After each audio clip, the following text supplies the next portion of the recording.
Muy buenos días a todos y feliz viernes 26 de julio de 2019 en este episodio que es el número 114 contestando a vuestras preguntas. ¿Qué tal? ¿Cómo estáis todos? Espero y deseo que hayáis pasado una feliz semana y hoy vamos a hacer el penúltimo contestamos a preguntas. El último lo haremos la próxima semana, el 2 de agosto.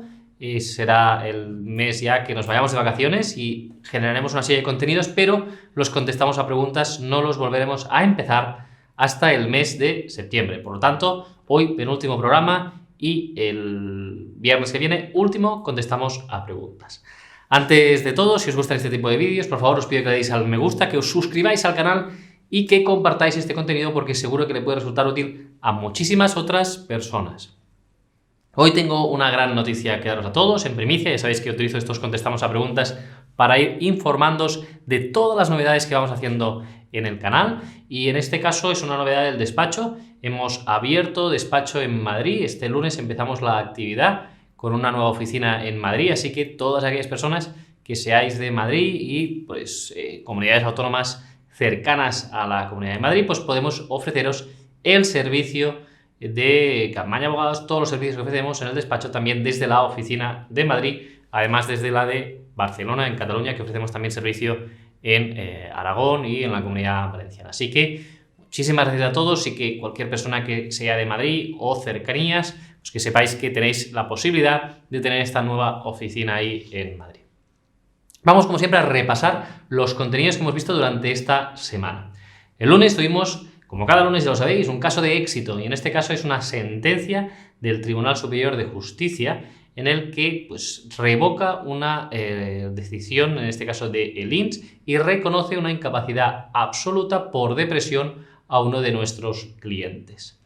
También el lunes tuvimos un vídeo de un caso de una enfermedad, en este caso se hablaba por mi compañero Marc del trastorno límite de la personalidad. En este vídeo divulgativo explica todo en relación con esta enfermedad psiquiátrica. ¿Qué vimos el martes? Pues en el martes mi compañero Sergio hizo un vídeo divulgativo también en el que explica qué significa que el INS, que la Seguridad Social, te proponga para una incapacidad permanente. El martes también en el proyecto de misderechos.club tuve la ocasión de entrevistar al doctor Manel Sabaté para hablar de las arteriosclerosis, es decir, de las esclerosis de las arterias y que pueden provocar, entre otras, pues infartos agudos de miocardio por esas obstrucciones que hay en las arterias. Muy interesante que podáis escuchar esta entrevista del doctor Sabaté. El miércoles en el podcast de misderechos.club hablé sobre una enfermedad, sobre el trastorno por estrés postraumático.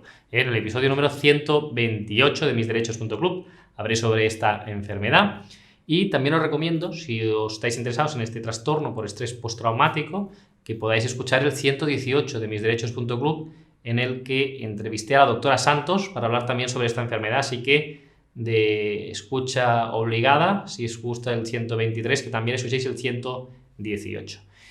Y el miércoles tuvimos en directo, ya sabéis, hicimos el directo, no lo hicimos el último miércoles de mes, el 31 de julio, que tocaría, sino que por fechas creíamos más conveniente hacerlo este miércoles. Fue todo un éxito, 24 de julio, que hicimos este directo en YouTube, como hacemos cada último miércoles de mes, con excepción este mes, insisto, que fue este miércoles. Así que estos han sido los contenidos de esta semana y si os parece empezamos ya a contestar a las preguntas de la audiencia. La primera pregunta nos la hace hoy Mohamed Sharru y dice: hola, abogados Capmany, tengo una incapacidad absoluta, quisiera saber si puedo trabajar algunas horas sin que me quiten la pensión. Gracias.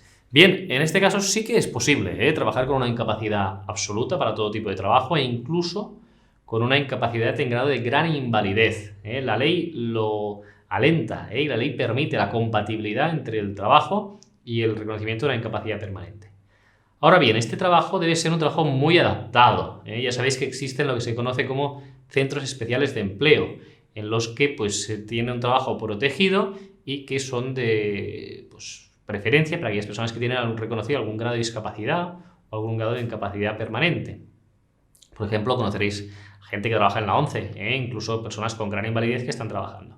Es posible, pero siempre y cuando sea un trabajo que no sea normalizado en el sentido de que sea un trabajo muy protegido, que a lo mejor se pueda trabajar desde casa a las horas en las que se está bien, A lo mejor en régimen de autónomos hay muchas personas que han trabajado en régimen general, pero luego se pasan a autónomos para trabajar pues, pequeños momentos, ¿no? Que les puedan resultar pues, en ese punto pues, viable el trabajar. Es decir, que si a lo mejor han de estar 3 días sin trabajar, que no pase absolutamente nada. Por lo tanto, a la respuesta sí que es posible, pero siempre avisando primero, comunicando antes de empezar la actividad a la Seguridad Social, diciendo cuál es el trabajo que se va a hacer y por qué es compatible, y siempre y cuando pues, ese trabajo esté protegido, ya sea en régimen general o en autónomos, en el sentido de que sea compatible con la lesión o enfermedad que nos provoca la limitación que ha causado el reconocimiento de ese grado de incapacidad permanente. Muchísimas gracias por la pregunta y vamos con la siguiente. María José Maestro Figueres dice: mi hijo tiene reconocida una discapacidad del 65%. En agosto cumple los 18 años y por lo tanto cumple los requisitos para pedir la pensión no contributiva por invalidez. Somos 3 personas en la unidad familiar. Mi hijo está estudiando, no tiene ingresos, yo no trabajo y mi marido está de baja por incapacidad temporal. Mi hijo actualmente está cobrando la prestación por hijo a cargo y quisiera saber si me conviene seguir cobrando dicha prestación o pedir la pensión no contributiva por invalidez. Muchas gracias. Bien, muchísimas gracias María José. En este caso tendrías que mirar la cuantía, que la cuantía de la pensión es similar, en ese sentido es una pensión no contributiva, son alrededor de los 432 euros y pues lo que yo te recomendaría en este caso es que pudieras ir a la Consejería de Bienestar Social de tu comunidad autónoma para que te puedan decir qué es lo que le correspondería en ese sentido. Entiendo que la prestación por hijo a cargo de momento podría resultarle más favorable, pero todavía así lo recomendable es que puedas acudir a tu comunidad autónoma porque en cada comunidad autónoma pues, pueden hacer que exista algún beneficio adicional por el hecho de tener este grado de discapacidad reconocido. Así que muchísimas gracias por la pregunta, María José. Y vamos con otra pregunta, nos la hace Antonio Rodríguez y dices: buenas, estoy viendo vídeos de ustedes y he de reconocer que lo explicáis todo muy bien. Muchas gracias, Antonio. Y nos dice: quería comentar mi caso. Tengo una discapacidad del 37% física, operado de espalda a los 15 años. Estoy parado, tengo 24 años y llevo cotizados 4. Pregunta: ¿tengo derecho a alguna pensión, ayuda? Es que no sé si puedo solicitarla o no. Gracias por la ayuda, fuerza y a seguir con este canal de ayuda. Bien, muchísimas gracias Antonio por la pregunta. Lo primero es que tenemos que tener en cuenta que a nivel de una prestación no contributiva, como era el caso de María José, del hijo de María José que nos decía antes, para poder cobrar una pensión no contributiva se debe tener como mínimo un 65% de discapacidad, ¿vale? Para cobrar esa pensión no contributiva de invalidez. En tu caso no alcanzas ese porcentaje y por lo tanto tendrías que valorar una incapacidad permanente. Sí que tienes los requisitos de cotización para poder solicitarla, porque en tu caso se debe haber cotizado una tercera parte, porque eres menor de 31 años, entre tu edad y los 16 años, ¿de acuerdo? Entonces, una tercera parte serían pues 24 que tienes menos 16, esto nos darían 8 años y 8 entre 3, pues nos daría alrededor de 2 años y pico. Por lo tanto, si tienes 4 años cotizados, pues superas con creces ese requisito y tienes los años necesarios para tener una incapacidad. ¿Cuál es la dificultad, Antonio, en tu caso? Que si tú quieres solicitar la incapacidad permanente por la operación de espalda que te hicieron y por las dificultades que puedes tener en trabajar por esas lesiones de la espalda, al ser una patología previa al inicio de la actividad laboral, ellos te pueden denegar, cuando digo ellos es la Seguridad Social, te puede denegar porque esa patología era previa. Entonces, solo te pueden reconocer una incapacidad permanente si demuestras que con posterioridad a empezar a trabajar, esa lesión se ha visto agravada. Es decir, que tendrás que comparar los informes de cuando te operaron a los 15 años con los de la actualidad para demostrar que ha habido una agravación de esa lesión y que por lo tanto ahora sí que puedes solicitar la incapacidad. Si el estado es el mismo, secuelar, y las limitaciones son las mismas o sustancialmente idénticas, te van a denegar la incapacidad porque esa patología es previa a empezar a trabajar. Solo te la pueden reconocer, insisto, si tú demuestras que ha habido una agravación relevante de las limitaciones que se derivan de esa enfermedad o de esa lesión que tienes en la espalda. Muchísimas gracias por la pregunta, Antonio. Y vamos con la siguiente pregunta. Nos hace Francisco Hernández y dice: hola Jorge, primero felicitaros a todos por el canal. Muchas gracias, Francisco, perdona. Buenas, actualmente llevo de baja 548 días. abrió un expediente de incapacidad. Hasta la fecha no me han comunicado nada, solo ha pasado un mes. La tesorería me ha comunicado que me ha tramitado la baja de la empresa y la mutua me seguirá pagando. Mi pregunta es la siguiente. Actualmente estoy asimilado al alta, pero si la empresa me ha dado la baja, ¿quién cotiza por mí todo este tiempo que estoy de baja hasta que salga la resolución? Muchas gracias. Bien, muchísimas gracias, Francisco, por la pregunta. Lo cierto es que te han dado de baja porque así la ley lo obliga. Es decir, está la empresa obligada a cesar la cotización. O sea, a los 545 días la empresa cesa en la obligación de cotizar y, por lo tanto, hasta que salga la resolución no estarás cotizando, ¿vale? Entonces, cuando salga la resolución hay dos opciones: que te den el alta, entonces tengas que reincorporar y la empresa te va a dar de alta de nuevo en la cotización, o que te reconozcan una incapacidad permanente, en cuyo caso pues, la empresa te va a extinguir el contrato y en ese momento te finiquitará y tendrás derecho a una incapacidad permanente, ¿de acuerdo? Entonces, esas son las opciones que hay, pero no hay cotización hasta que te salga la resolución. La resolución saldrá aproximadamente en un mes, 2 meses, ¿eh? Ahora te pilla un poco así con las vacaciones, pero lo más probable es que en agosto, principios de septiembre, ya tengas la resolución en la que te concedan la incapacidad permanente o te la denieguen y por tanto te den el alta laboral. Muchísimas gracias por la pregunta y vamos con otra pregunta. Nos lo hace Chimo Barberán y dice lo siguiente: buenos días, teniendo una incapacidad permanente absoluta reconocida desde los 63 años, ahora con los 65 se puede optar entre la jubilación y la incapacidad. ¿Y podría ser el importe de la pensión de jubilación fuera el mismo que se venía cobrando la incapacidad? 1.051 euros. Gracias. Bien, muchísimas gracias, Chimo. La pregunta es muy oportuna por lo siguiente.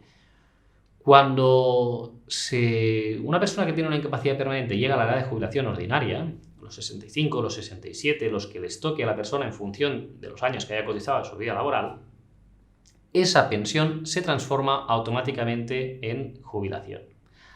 Cambia el nombre. Ahora bien, ¿podemos solicitar la jubilación? Sí, siempre y cuando tengamos los requisitos. Es decir, hayamos cotizado más de 15 años a la Seguridad Social y 2 en los últimos 15. Es decir, que tengamos cotizados un mínimo de 2 en los últimos 15. ¿Los tenemos estos? Pues sí, sí que los tienes. Si te jubilaran a los 63, pues los tienes y estás en una situación asimilada al alta. Y por lo tanto, en ese caso, puedes solicitar la jubilación. Y solicitando la jubilación te van a hacer un cálculo y te van a decir qué te queda mejor, si la jubilación o la incapacidad permanente. Entonces, en ese caso, te dejarán escoger entre una u otra. Hemos de decir aquí y tener en cuenta lo siguiente, que coincida el importe es muy complicado, ¿vale? Y la Seguridad Social de oficio no te envía un cálculo diciendo qué te queda mejor de una cosa u otra. La tienes que pedir expresamente la jubilación. Porque la Seguridad Social no te puede jubilar. Lo único que puede hacer es transformar la pensión de incapacidad permanente a jubilación. Pero solicitar de ordinario una jubilación no lo puede hacer de oficio, lo tienes que hacer tú como interesado.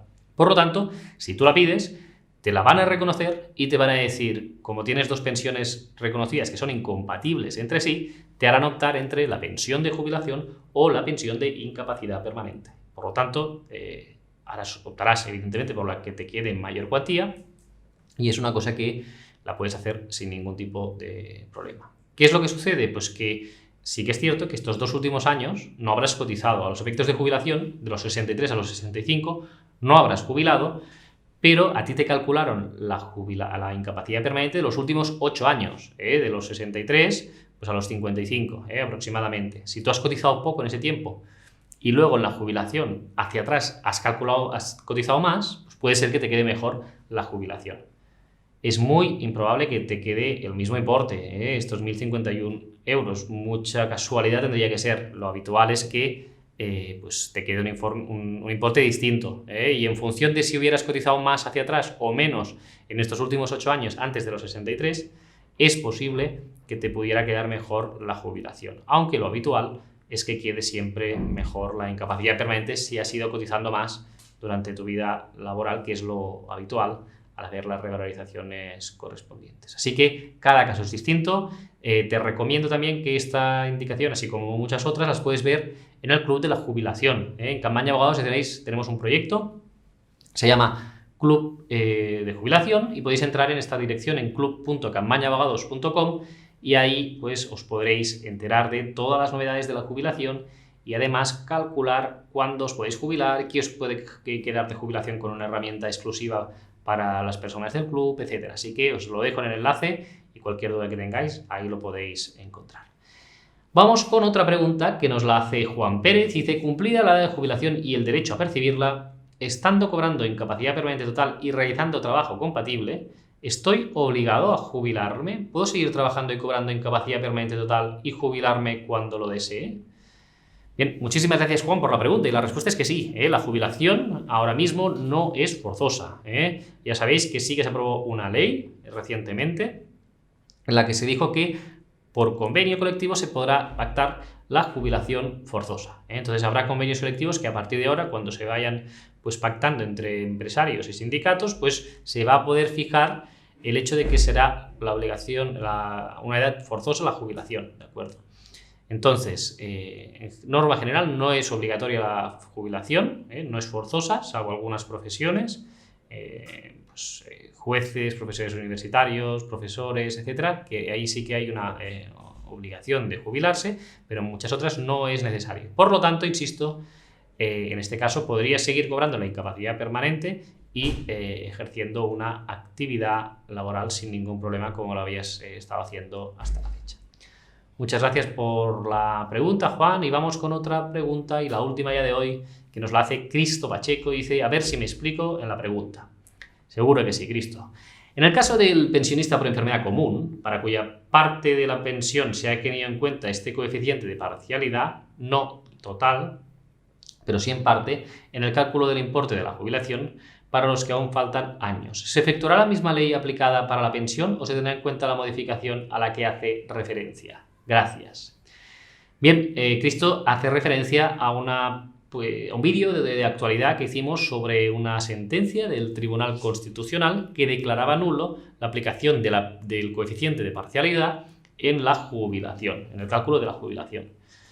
Pues bien, hasta la fecha el Ministerio de Trabajo no nos ha explicado cómo va a hacer esos cálculos, pero básicamente hemos de tener en cuenta lo siguiente, que no es aplicable para los pensionistas de incapacidad permanente. Es decir, aquellas pensiones que se obtengan por una incapacidad permanente no será de aplicación esta sentencia del Constitucional y les seguirá siendo de aplicación la ley anterior, la del coeficiente de parcialidad. Es decir, todas aquellas pensiones que tengan posibilidad de coeficiente de parcialidad se les seguirá aplicando.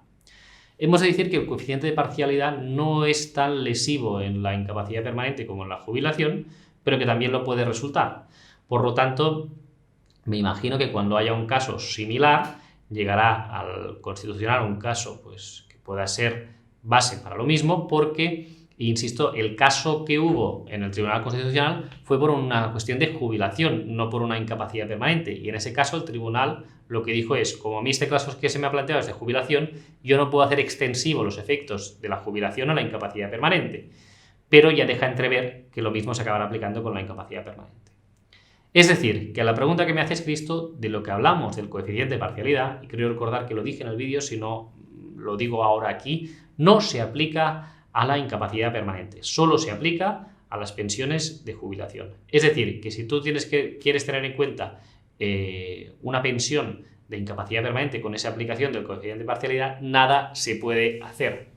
E incluso en la sentencia del Tribunal Constitucional ya dice que se declara nulo ese artículo en referencia al coeficiente de parcialidad para la jubilación, pero que aquellas personas que ya han sido jubiladas con el coeficiente de parcialidad no pueden reclamar. Es decir, que es a futuro. Después de esta sentencia del Constitucional se declara la nulidad a futuro y para aquellas pensiones que estén en tramitación. Aquellas que ya han sido declaradas no tienen nada que hacer, ¿de acuerdo? Por lo tanto, lo mismo sucederá con aquellas personas, como en tu caso, Cristo, que ya seáis pensionistas de incapacidad permanente, que aunque en una ulterior sentencia del Tribunal Constitucional se diga que se declara nulo también a los efectos de la incapacidad permanente, pues aquellas personas que ya estéis pensionadas con una incapacidad permanente en las que se haya aplicado el coeficiente de parcialidad, lo más probable es que tampoco podáis reclamar porque los efectos serán a futuro. Así que lo siento, Cristo, pero esa es la respuesta. Muchísimas gracias por tu pregunta y a todos los que habéis preguntado. Ya sabéis que sois cientos las personas que nos preguntáis cada semana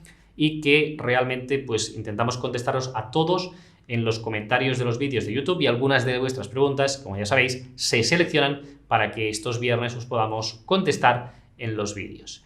Animaros a preguntar porque la semana que viene ya es la última que haremos este parón de agosto y hasta septiembre no volveremos, por lo tanto, todas aquellas preguntas que nos vayáis haciendo, pues os las iremos contestando también incluso durante el mes de agosto, pero los vídeos quedarán en suspense hasta septiembre, que es cuando haremos nuevos vídeos, así que animaros a preguntar, agradeceros a todos aquellos que hacéis preguntas, porque como siempre os digo, no solo os ayudáis a vosotros mismos para saber las respuestas, sino que hay muchísimas otras personas que también están interesados en conocer la respuesta a esa pregunta. Ya sabéis que más de 5 millones de personas han visto nuestros vídeos y que por lo tanto les resultan de ayuda a muchísimas otras personas. Así que muchísimas gracias y ya para despedirnos, como siempre, pues remarcar los agradecimientos de la audiencia, entre otros, pues Miguel Ángel nos dice muy útil, enhorabuena por vuestro trabajo.